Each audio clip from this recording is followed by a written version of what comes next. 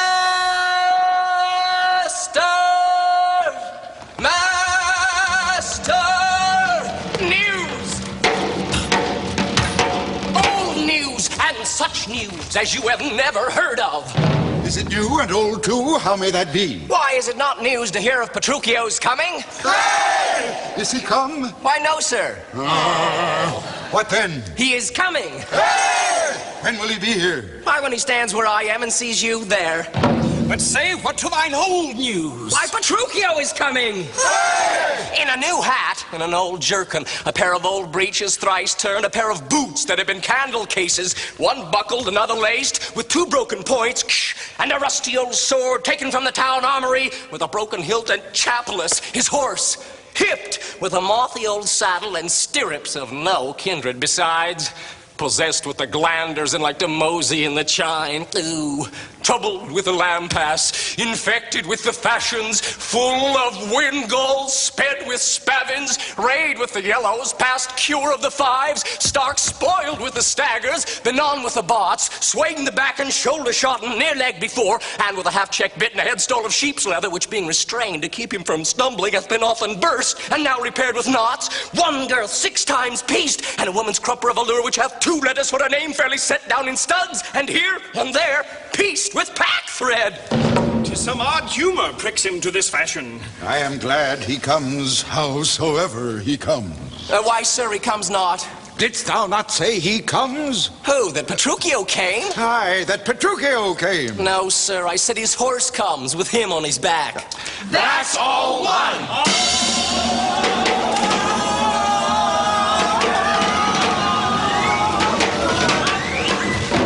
Where be these gallants who's at home?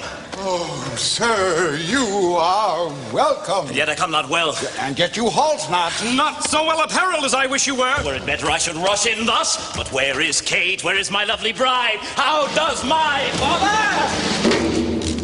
Gentles, methinks you frown. And wherefore gaze this goodly company as if they saw some wondrous monument, some comet or unusual prodigy?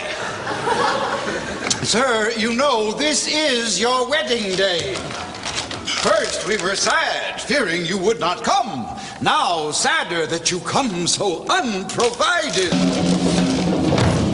I doff this habit, shame to your estate, and eyesore to our solemn festival. And tell us what occasion of import hath so long detained you and sent you hither so unlike yourself. Tedious it were to tell and harsh to hear. Sufficeth I am come to keep my word. But where is Kate? I stayed too long from her. The morning wears. 'Tis time we were at church.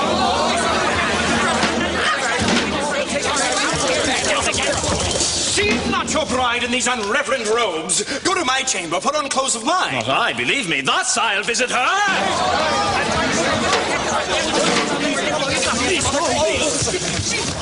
But thus I trust you will not marry her. God sooth, even thus, therefore I've done with words.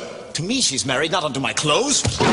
Could I repair what she will wear in me, as I can change these poor accoutrements, 'twere well for Kate and better for myself.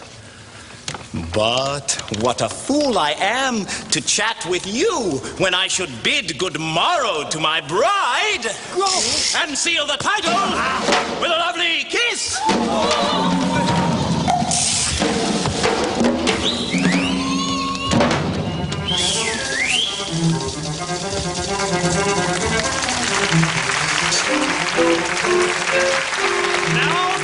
his love. We'll all reach the grey-beard Gremio, the narrow-prying Father Miller, the quaint musician Amadis Licio, all for my master's sake, Lucentio!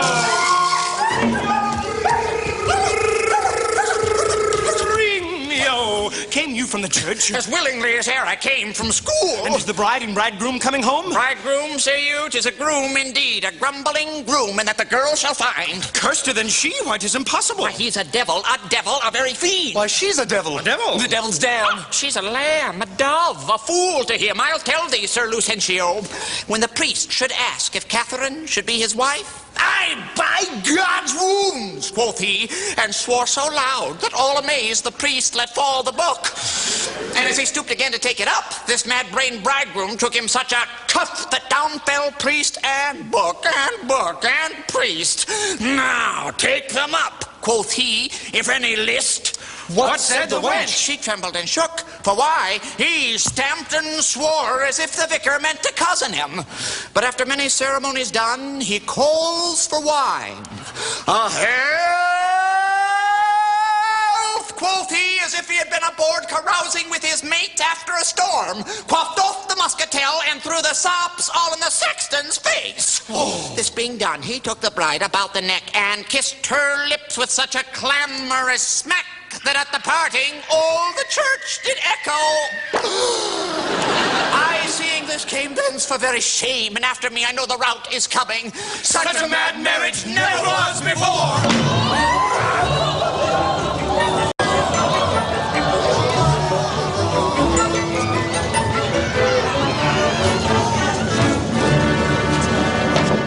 Gentlemen and friends, I thank you for your pains. I know you think to dine with me today and have prepared great store of wedding cheer, but so it is my haste doth call me hence, and therefore here I mean to take my leave. Is it possible you will away tonight? I must away today before night come. Make it no wonder if you knew my business, you'd entreat me rather go than stay. And honest company, I thank you all that have beheld me give away myself to this most patient, sweet, and virtuous wife.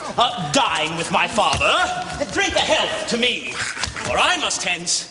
And farewell to you all. Let us entreat you stay till after dinner. It may not be. Let me entreat you. It cannot be. Let me entreat you.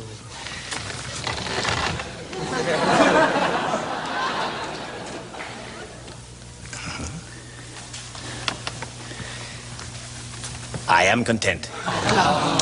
Are you content to stay? I am content you shall entreat me stay, but yet stay not and treat me how you can. Now, if you love me, stay. Grumio, my horse! Aye, sir, may be ready. Nay, then, do what thou canst. I will not go today, no, nor tomorrow, not till I please myself. The door is open, so there lies your way. You may be jogging whilst your boots are green. For me, I'll not be gone till I please myself. 'Tis like you'll prove a jolly surly groom that takes it on you at the first so roundly. Oh, Kate, content thee. Prithee, be not angry. I will be angry. What hast thou to say? Father, be quiet. He will stay my leisure. Aye, marry, sir, now it begins to work. Gentlemen, forward to the bridal dinner. Now I see. A woman may be made a fool if she hath not the spirit to resist.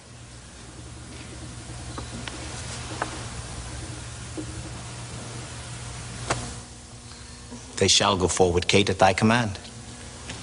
Obey the bride, you that attend on her. Go to the feast, revel and domineer, carouse full measure to her maidenhead, be mad and merry, or go hang yourselves. But for my bonny Kate, she must with me. Nay, look not big, nor stamp, nor stare, nor fret. I will be master of what is mine own. She's my goods, my chattel, she's my house, my household stuff, my field, my barn, my horse, my ox, my ass, my anything, and here she stands. Touch her, whoever dare. I'll bring mine action on the proudest he that stops my way in Padua. Hey! Grumio, draw forth thy weapon, we'll be set with thieves. Rescue thy mistress if thou be a man. Fear not, sweet wench, they shall not touch thee, Kate. I'll buckler thee against a million.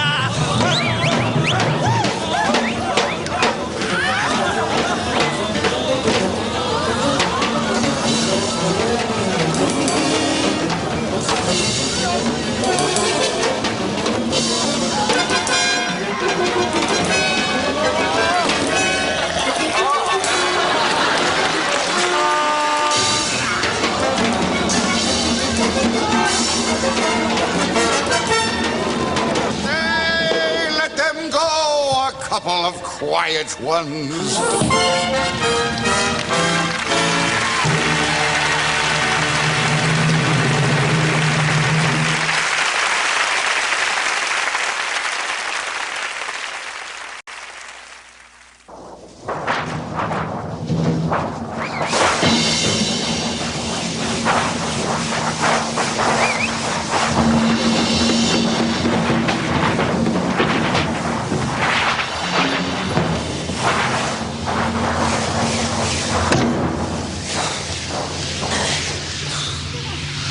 Was ever man so beaten? Was ever man so rayed? Was ever man so weary? Well, I am come before to make a fire, and they are coming after to warm them. Where's the cook? Is supper ready? The house trimmed, rushes strewed, cobwebs swept, the serving men and the new fusty in their white stockings, and every officer his wedding garment on? Nathaniel! Yes, sir. Does it? Yes, sir. Nicholas, get up on 6 out and the rest. Welcome home, Grumio. How now, Grumio? What, Grumio? Hello, Grumio. Welcome, you. How now, you. What, you? Hello, you. Now, my spruce companions, is all ready and all things neat? All things is ready. How near is our master? Even at hand, lighted by this, therefore be not. Passion! Silence! I hear my master coming on! Where be these knaves? What? No matador to hold my stirrup, not to take my horse. Where is Nathaniel Gregory Phillip? Here, sir, here, sir, here, sir. You logger-headed and unpolished grooms. What? No attendance, no regard, no duty? Where is the foolish knave I sent before? Here, sir, as foolish as I was before. Peasant swain, you horse and malt horse drudge, did I not bid thee meet me in the park and bring along these rascal knaves with thee? Go, rascals, go and fetch my supper in. Where is the life that late I led? Where are those? Sit down, Kate, and welcome food. Food. Why, when I say nay, good sweet Kate, be merry, off with my boots, you rogues, you villains. When? It was the friar of orders. Ouch! You rogue, you plucked my foot awry, take that! Then the plucking of the other, be merry, Kate, some water here, what ho! Come, Kate, and wash, and welcome heartily. You horse and villain, will you let it fall? Patience, I pray, it was a fault unwilling. A horse or beetle-headed, flap-eared knave! Come, Kate. I know you have a stomach. Will you give thanks, sweet Kate? Or else shall I?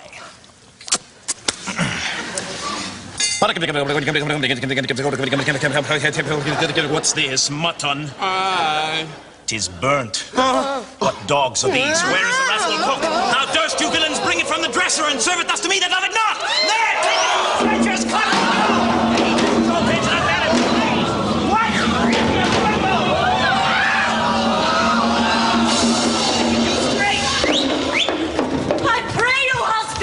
Be not so disquiet. The meat was well if you were so contented. I tell thee, Kate, 'twas burnt and dried away, and I expressly am forbid to touch it. Be patient, tomorrow it shall be mended. And for tonight, we'll fast for company. Come, Kate, I will bring thee to thy bridal chamber.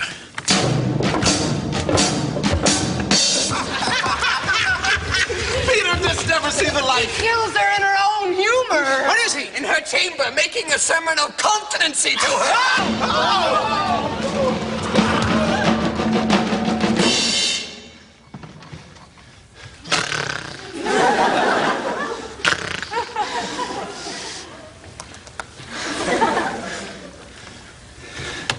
Thus have I politically begun my reign, and 'tis my hope to end successfully. My falcon now is sharp and passing empty, and till she stoop, she must not be full gorged, for then she never looks upon her lure. Another way I have to man my haggard, to make her come and know her keeper's call. And that is to watch her as we watch these kites that bait and beat and will not be obedient. She eat no meat today, nor none shall eat. Last night she slept not, nor tonight she shall not. As with the meat, some undeserved fault I'll find about the making of the bed. And here I'll throw the pillow, there the bolster, this way the coverlet, another way the sheets. Aye, and amid this hurly, I intend that all is done in reverent care of her. And in conclusion, she shall watch all night. And if she chance to nod, I'll rail and brawl, and with the clamor keep her still awake. This is the way to kill a wife with kindness. And thus I'll curb her mad and headstrong humor.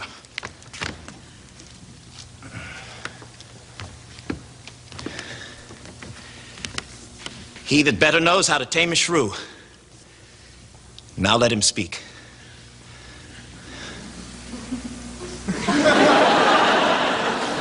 Tis charity to show.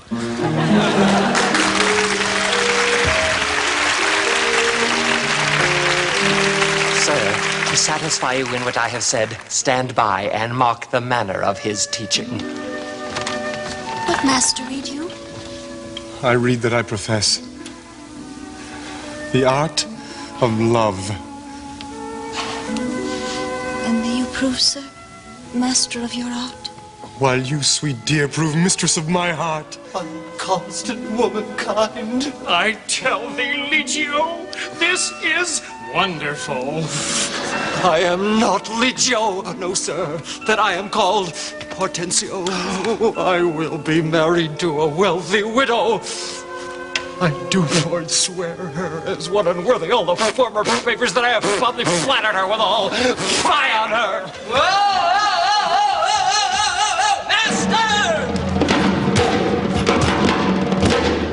Master! Master? Oh, I have watched so long that I am dog-weary, but at last I spied an ancient angel coming down the hill will serve our turn. What is he, Biondello? Oh, master, a pedant or a mercatante? I know not what, but formal in apparel, and gait and countenance surely like a father. What of him, Tranio? If he be credulous and trust my tale, I'll make him glad to imitate your father Vincentio and give assurance to your father as if he were the right Vincentio. Take in your love, then let me alone. God save you, sir. And you, sir. You are welcome. Travel you far on, or are you at the farthest? Sir, at the farthest for a week or two. What countryman, I pray? Of Mantua. Of Mantua? Mantua? Oh, merry God forbid! And come to Padua careless of your life? Careless of your life? My life, sir? How, I pray? 'Tis death for anyone in Mantua to come to Padua. Know you not the cause?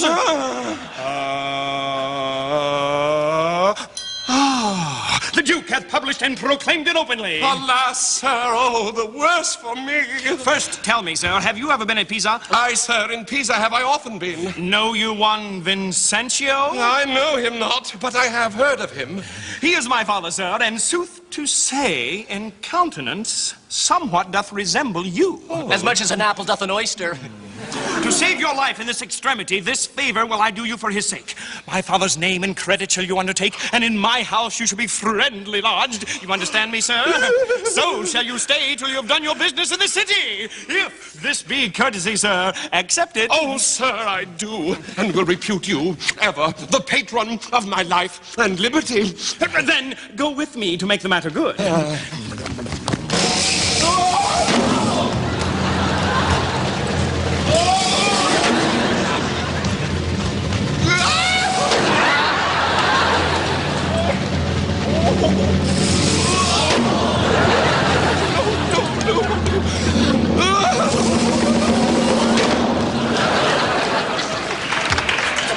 Now is the winter of our discontent.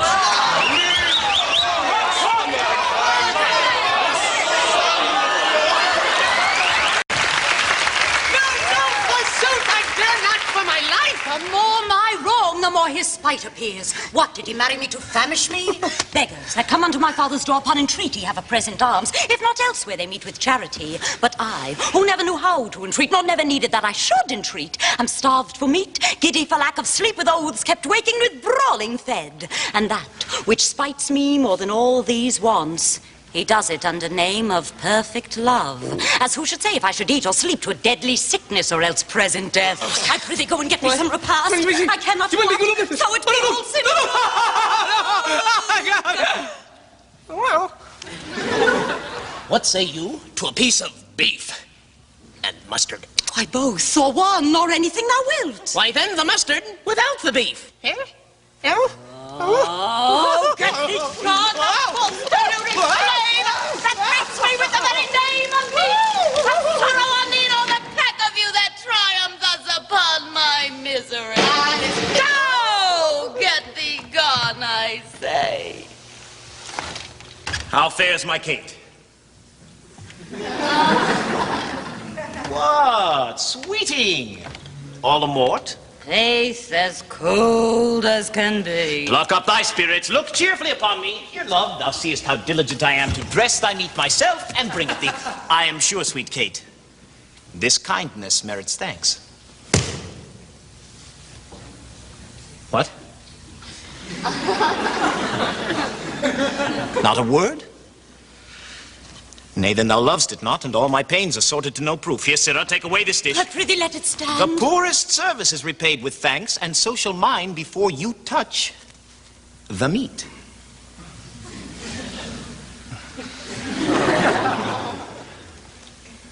I thank you, sir. Much good doeth thy gentle heart. Kate, eat apace. And now, my honey love, will we return unto thy fathers and revel it as bravely as the best, with silken coats and caps and golden rings, with ruffs and cuffs and farthingales and things, with scarves and fans and double change of bravery, with amber bracelets, beads, and all this knavery. What, hast thou dined? The tailor stays thy leisure to deck thy body with his ruffling treasure. Come, tailor, let us see these ornaments. Lay forth the gown. What news with you, sir? Here is the cap your worship did bespeak.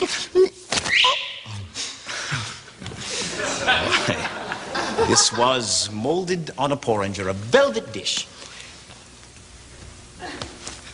Fie, fie. 'Tis a knack, a toy, a trick, a baby's cap. Away with it, come. Let me have a bigger. I'll have no bigger. This doth fit the time, and gentlewomen wear such caps as these. When you are gentle, you should have one too, not before. Why, sir, I trust I may have leave to speak, and speak I will. I am no child, no babe. Your betters have endured me say my mind, and if you cannot best, you stop your ears. My tongue will tell the anger of my heart, else my heart concealing it will break, and rather than a child I will be free, even to the uttermost, as I please in word. Why, thou sayest true, it is a paltry cap, a custard coffin, a bauble, a silken pie. I love thee well that thou likest it not. Love me or love me not, I like that cap. Yes. And it I will have, or I will have none. Thy gown, why I, tailor, come, let's see it. Oh, mercy God. What masking stuff is here? What is this? A sleeve? 'Tis like a demi-cannon. What, up and down, carved like an apple tart? Here, snip and nip and cut and slish and slash like to a censer in a barber shop. Why, what the devil's name, tailor, callest thou this? You bid me make it orderly and well, according to the fashion and the time. Marion did, but if you be remembered, I did not bid you mar it to the time. I'll none of it, hence make your best of it. I never saw a better fashioned gown, more quaint, more pleasing, nor more commendable. Belike you mean to make a puppet of me. Why, true, he means to make a puppet of thee. She says your worship means to make a puppet of her.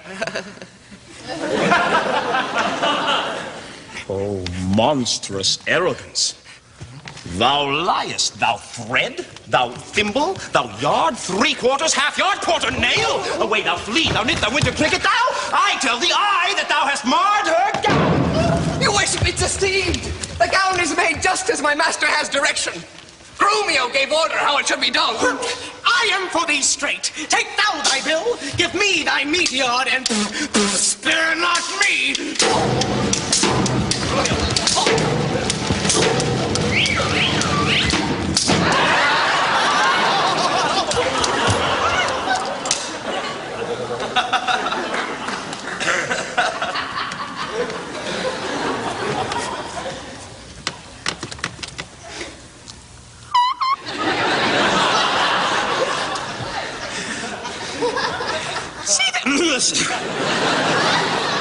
See the tailor paid. Go take it hence. Away, I say. Commend me to your master. Well, Come, my Kate, we will unto your fathers, even in these honest mean habiliments. Our purses shall be proud, our garments poor. For 'tis the mind that makes the body rich, and as the sun breaks through the darkest clouds, so honor appeareth in the meanest habits.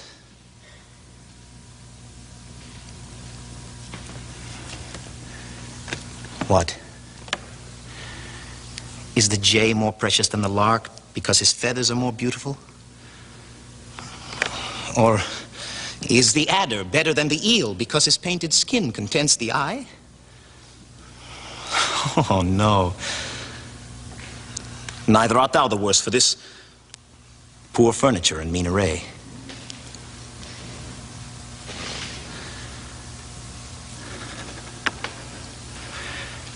If thou count'st it shame, lay it on me.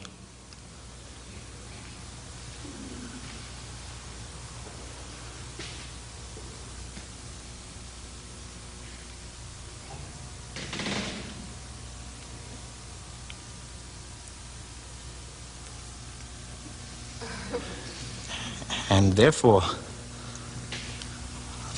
frolic.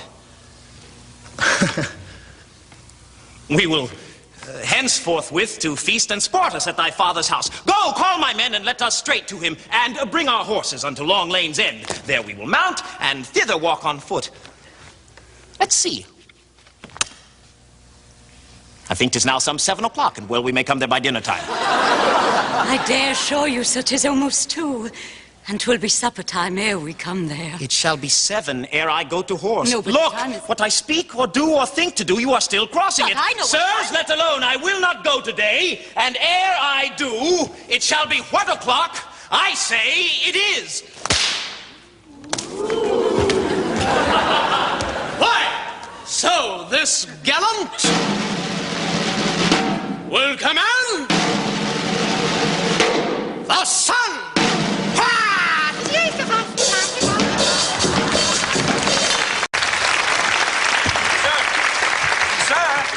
This is the house. Please it you that I call? Aye, what else? But I be deceived. Signor Baptista may remember me. 'Tis best you hold your tongue. In any case, with such austerity as longeth to a father. I warrant you. Signor Baptista, you are happily met. Father, this is the gentleman I told you of. I pray you, stand good father to me now. Give me Bianca for my patrimony. Soft, son. I am content in a good father's care to have him matched. And if you please to like no worse than I, upon some agreement, me shall you find ready and willing with one consent to have him so bestowed. Sir, your plainness and your shortness please me well. Cambio, hie you home and bid Bianca make her ready straight. Tell her how she's like to be Lucentio's wife. I pray the gods she may with all my heart. Hap what hap may, I'll roundly go about her. It shall go hard if Cambio live without her. Come on in God's name once more toward our father.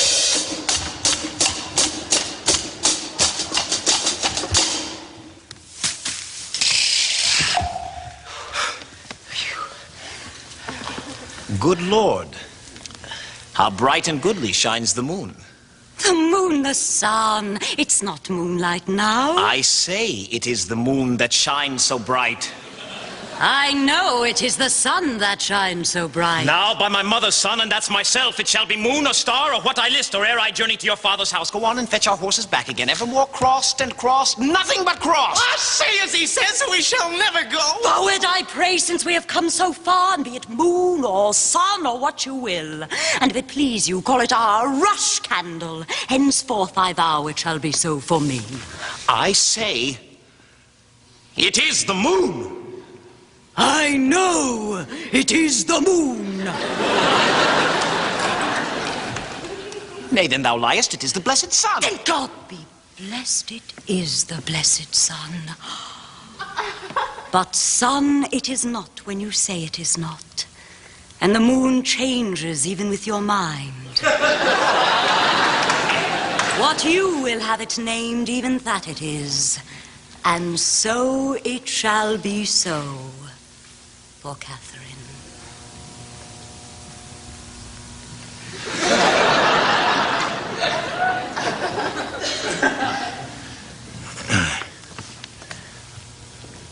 Well,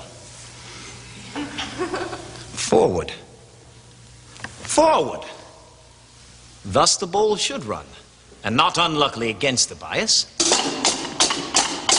But soft! Company is coming hither.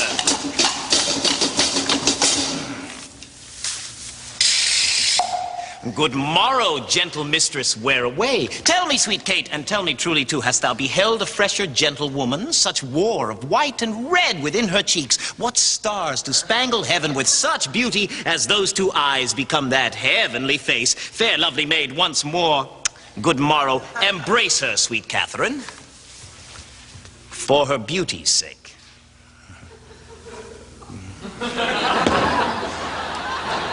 Young, budding virgin.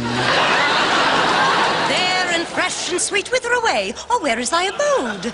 Happy the parents of so fair a child. Happier still the man whom favorable stars allots thee for his lovely bedfellow.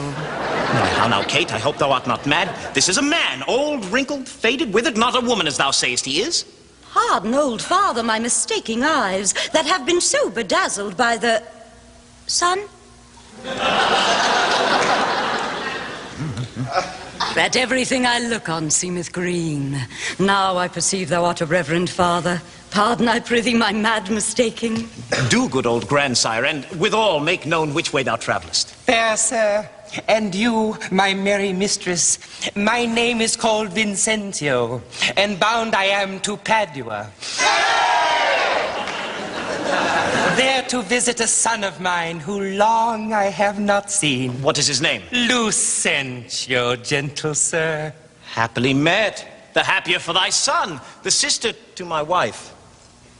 This gentlewoman, thy son by this hath married. Oh. Come, let me embrace with old Vincentio, and wander we to see thy honest son, who will of thy arrival be full joyous. Come, go along and see the truth hereof.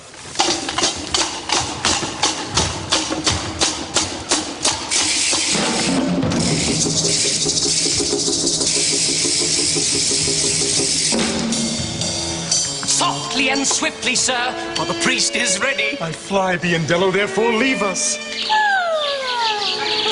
Nay, Faith, I'll see the church at your back, then I'll come back to my masters as soon as I can.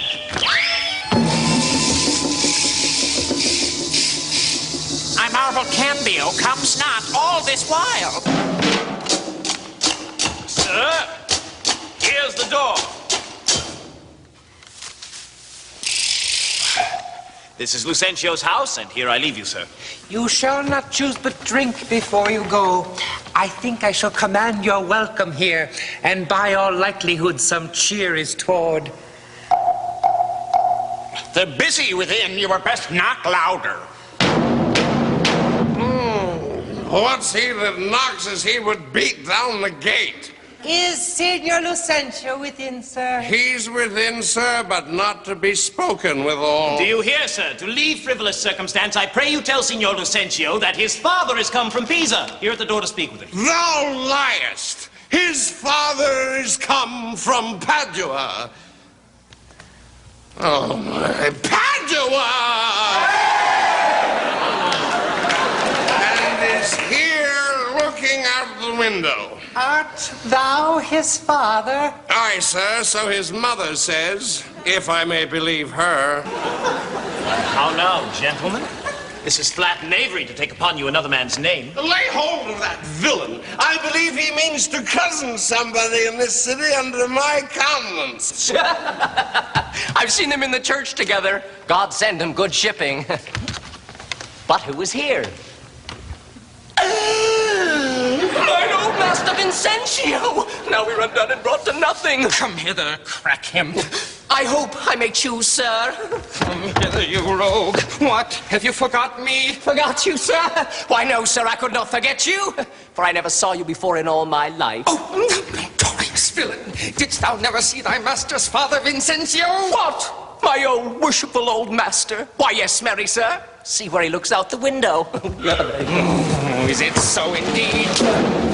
Help! Help! Help! Here's a madman will murder me! What are you, sir, that offers to beat my servant?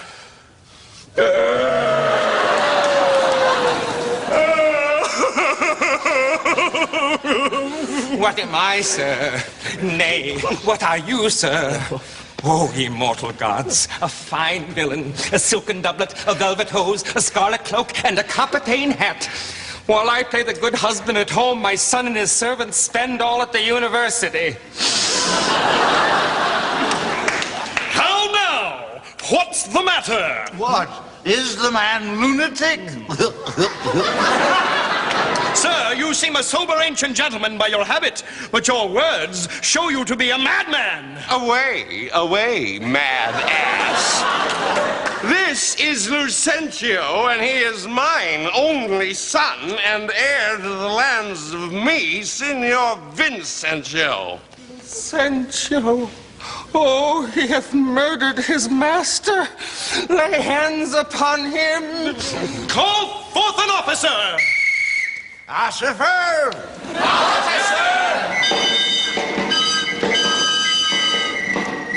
Carry this mad knave to the jail. Father Baptista, I charge you, see that he be forthcoming. Carry me to the jail? Oh, we are spoiled. Shh, yonder he is. Deny him, forswear him, or else we are all undone.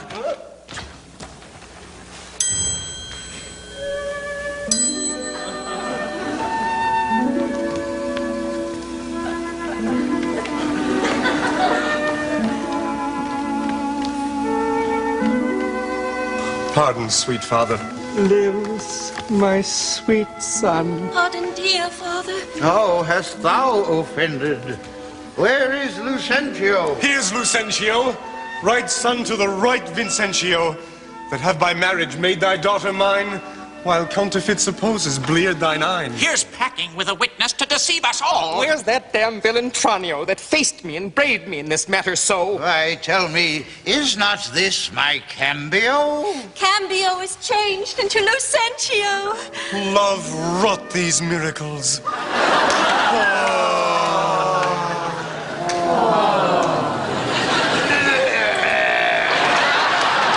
Bianca's love made me exchange my state with Tranio, while he did bear my countenance in the town.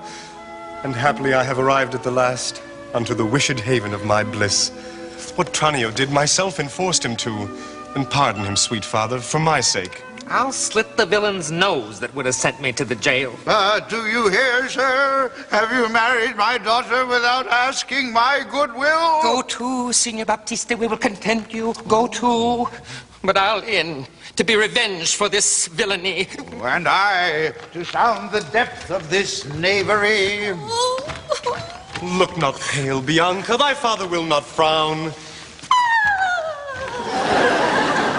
Oh, my cake is dough. But I'll in among the rest, out of all hope but my share of the feast. Husband, let's follow and see the end of this ado. First, kiss me, Kate. And we will. What, in the midst of the street?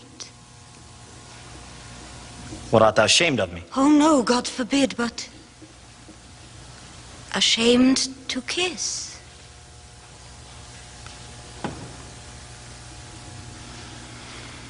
Why, then let's home again. Come, Sirrah, let's away. Nay, then. I will give thee a kiss.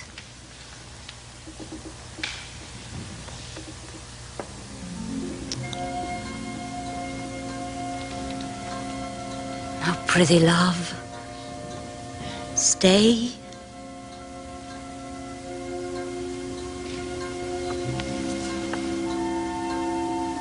Is not this well?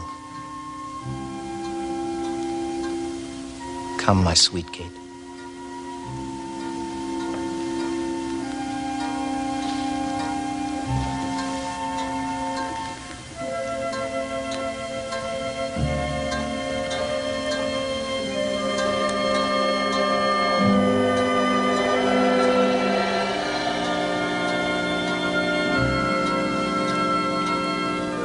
Better once than never.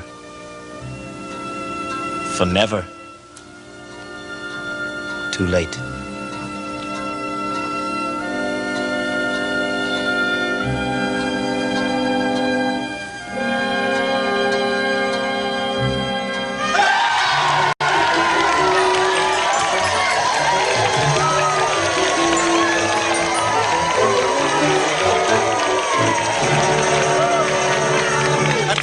Though long, our jarring notes agree, and time it is when raging war is done to smile at scapes and perils overblown. My fair Bianca, bid my father welcome while I with self-same kindness welcome thine. Brother Petruchio, Sister Katharina, and thou, Hortensio, with thy loving widow, feast with the best and welcome to my house. My banquet is to close our stomachs up after our great good cheer. Pray you, sit down, for now we sit to chat as well as eat. Nothing but sit and eat and eat. Padua affords this kindness, son Petruchio. Padua affords nothing but what is kind. Padua affords nothing but what is kind. For both our sakes, Petruchio, I would that word were true. Now for my life, Hortensio fears his widow. Then never trust me if I be afeard. You are very sensible, and yet you miss my sense. I mean, Hortensio is afeard of you. He that is giddy thinks the world turns round. Roundly replied. Mistress, what mean you by that? Thus I conceive by him. Conceives by me? How likes Hortensio that? My widow says, thus she conceives her tale. Very well mended. Kiss him for that, good widow. He that is giddy thinks the world turns round. I pray you, what mean you by that? Your husband, being troubled by a shrew, measures my husband's sorrow by his woe. And now you know my meaning? A very mean meaning. Right. I mean you. And I am mean indeed, respecting you. To her, Kate!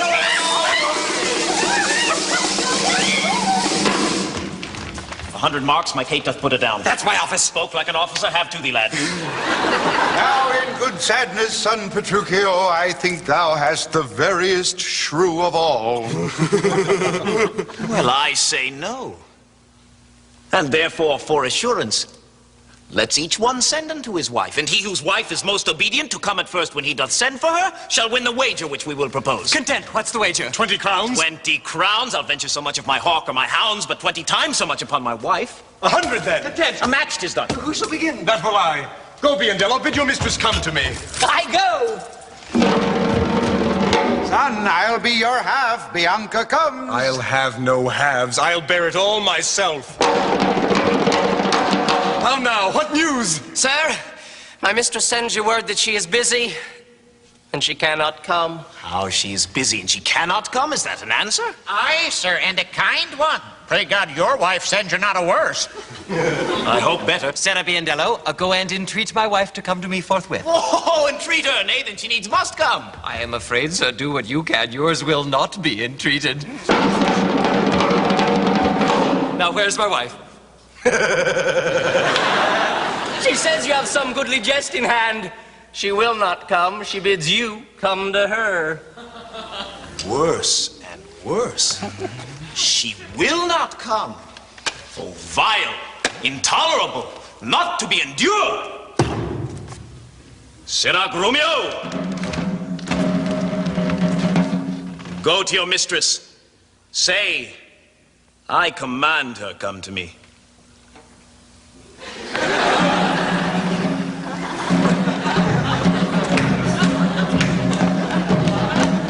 I know her answer. What? She will not. The foul of fortune mine, and there an end.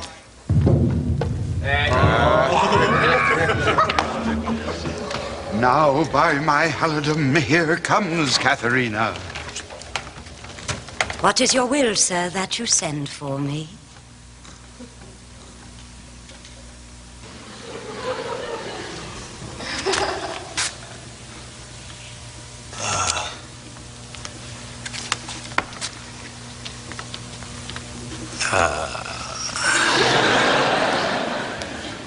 Where is your sister and Hortensio's wife? They sit conferring by the parlor fire. Go fetch them hither. If they deny to come, swinge me them soundly forth unto their husbands. Away, I say, and fetch them hither straight. Here is a wonder if you talk of a wonder. I wonder what it bodes. Married peace it bodes, and love, and quiet life, and to be short, but not that sweet and happy. Now fair befall thee, good Petruchio. The wager thou hast won, and I will add unto their losses 20,000 crowns, another dowry to another daughter, for she is changed as she had never been. Nay, I will win my wager better yet, and show more sign of her obedience, her new-built virtue and obedience. See where she comes and brings your froward wives as prisoners to her womanly persuasion. Catherine, that cap of yours becomes you not. Off with the bauble. Throw it underfoot. Oh, Lord, may I never have a cause to sigh till I be brought to such a silly pass. Why, would a foolish duty call you this? I would your duty were as foolish, too. The wisdom of your duty, fair Bianca, hath cost me 500 crowns since supper time. The more fool you for laying on my duty.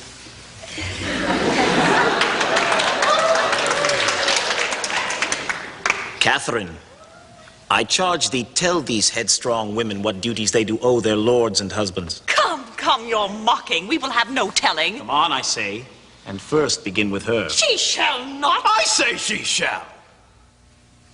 And first, begin with her. Fie, fie. Unknit that threatening, unkind brow, and dart not scornful glances from those eyes to wound thy lord, thy king, thy governor. It blots thy beauty as frost do bite the meads, confounds thy fame as whirlwinds shake fair buds, and in no sense is meet or amiable. A woman moved is like a fountain troubled, muddy, ill-seeming, thick bereft of beauty. And while it is so, none so dry or thirsty will deign to sip or touch one drop of it. Thy husband is thy lord, thy life, thy keeper, thy head, thy sovereign, one who cares for thee, and for thy maintenance commits his body to painful labors both by land and sea, to watch the night in storms, the day in cold, while thou liest warm at home, secure and safe, and craves no other tribute at thy hands but love, fair looks, and true obedience. Too little payment for so great a debt. Such duty as the subject owes the prince, even such a woman oweth to her husband. And when she is froward, peevish, sullen, sour, and not obedient to his honest will, what is she but a foul, contending rebel and graceless traitor to her loving lord? I am ashamed that women are so simple to offer war when they should kneel for peace, or seek for rule, supremacy, and sway, when they are bound to serve, love, and obey. Why are our bodies soft and weak and smooth, unapt to toil and trouble in the world, but that our soft conditions and our hearts should well agree with our external parts? Come, come, you forward and unable worms. My mind hath been as big as one of yours. My heart is great. My reason haply more. To bandy word for word and frown for frown. But now I see. Our lances are but straws. Our strength as weak. Our weakness past compare, that seeming to be most which we indeed least are. Then veil your stomachs, for it is no boot, and place your hand beneath your husband's foot. in token of which duty, if he please, my hand is ready. May it do him ease.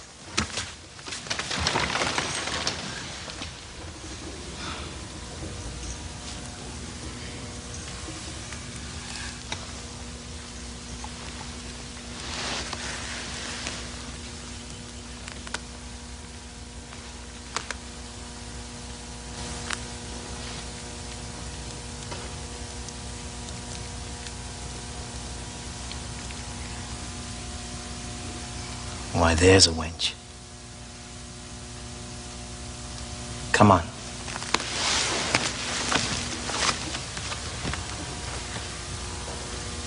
And kiss me, Kate.